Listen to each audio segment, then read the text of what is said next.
If there's something strange in your neighbourhood, who are you gonna call? It's week 14 of Countdown to Infinity War. Countdown to Infinity Wars. Countdown to Infinity Wars. Yeah. Hello and welcome to Countdown to Infinity War, where I'm watching all of the Marvel Cinematic Universe movies leading up to the release of Avengers Infinity War coming out at the end of April. Last week we were watching Captain America Civil War, and this week it's Doctor Strange. Now if you've watched these videos before, you'll know that what I'm actually trying to do is work out whether or not this timeline of the Marvel Cinematic Universe actually makes any sense. As we watch the movies, we're going along and just trying to figure out, do they really just fit together? And at the moment, it's pretty much looking good. It's not too bad.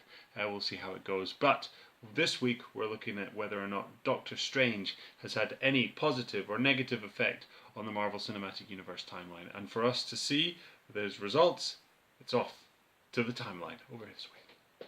So here's the timeline, and all the way up here is the events of Doctor Strange, starting in 2016 with Stephen Strange's car crash. This was actually one of the most easiest thing to find thanks to this. As you can see, it's fantastic. Stephen Strange is looking directly at his watch, and as we can see very clearly, the date is the 2nd of February 2016.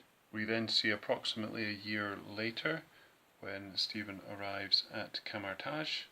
We know this because after Stephen is beaten up in the street, we see that same watch we saw earlier, but this time it's all damaged, and you can see that the month is set to January. So I've kind of taken it as that it's the following year, it's January 2017.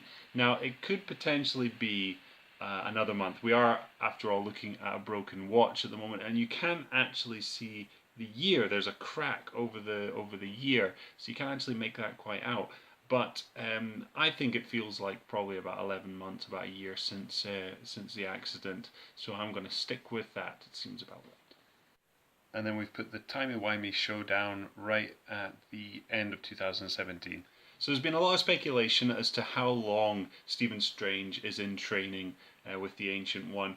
People have said it's for years, but I'm going to stick with it being in that same year, about 6 months, 6 to 9 months.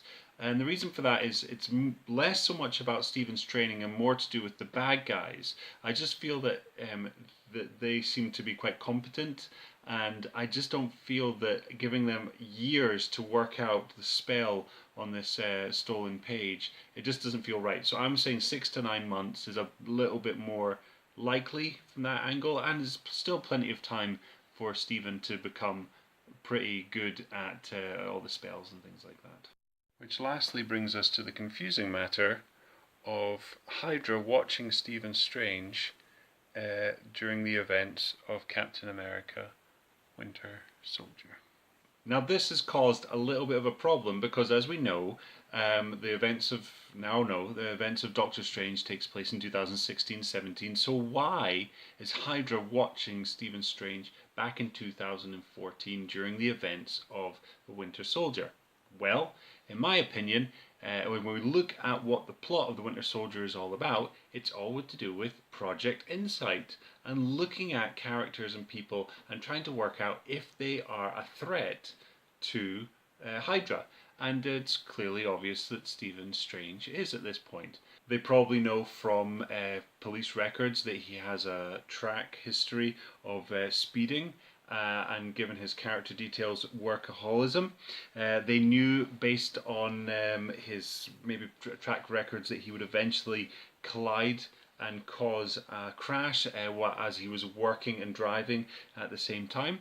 Looking at the type of car and the bodywork that the car has, they knew that based on past maybe crashes with this car that it would cause extensive damage to Stephen's hands.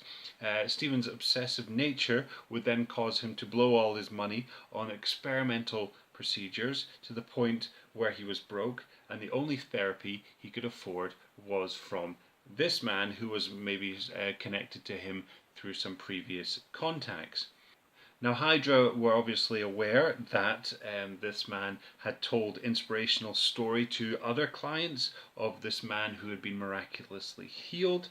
Stephen then, desiring to be healed himself, would go and meet him. He would then be convinced to go to Kamartaj, where he would meet this man, who would then lead him to this woman. They also know that Stephen would be convinced entirely and would be then drafted in to the ranks of the Ancient One, and given his intelligence and his ability to memorize things and his studious nature, he would very quickly become a powerful wizard who would obviously pose some sort of threat to the Hydra regime. I mean, it's pretty obvious when you really think about it. Well, that's everything from Countdown to Infinity War this week. I'm taking a break next week, and then the week after that, I'm going to be looking at Guardians of the Galaxy Volume 2. Hooray! Alright, we'll see you then.